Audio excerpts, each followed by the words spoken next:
네, 이렇게 윤석열 당선인이 발표한 2차 인선에도 이른바 안철수계 인사들은 포함되지 않았습니다. 사실상 부처 인선이 마무리된 가운데 양측이 합의했던 공동정부 전선에 빨간불이 켜진 건 아니냐는 관측이 나옵니다. 김수강 기자입니다. 장관 후보자 2차 인선 명단에도 안철수계 인사는 없었습니다. 18개 부처 중 이미 16개 부처 인선이 마무리됐지만 안철수 사람은 한 명도 포함되지 않은 겁니다. 안철수 인수위원장은 국민의당 이태규 의원, 최진석 전 상임선대위원장, 신용현 인수위 대변인, 고산 인수위원과 유흥한 인수위원 등을 추천한 것으로 알려졌습니다. 야권 단일화 과정을 주도했던 이태규 의원은 행정안전부 장관 하마평에 올랐지만 배제됐고 그러자 인수위원직을 던지고 나가 항의성 사퇴란 분석이 나왔습니다.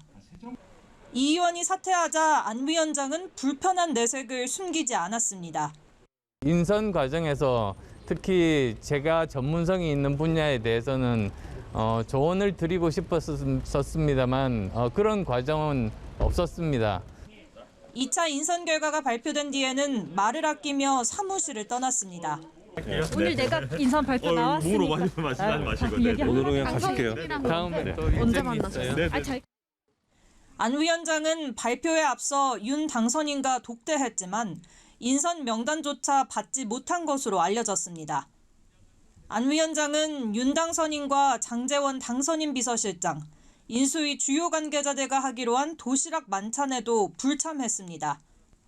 최진석 전 선대위원장은 박근혜와 이명박 정부 때 사람들이 그대로 다시 다 돌아왔다며 내각 인선에서 각성이 보이지 않는다고 꼬집었습니다.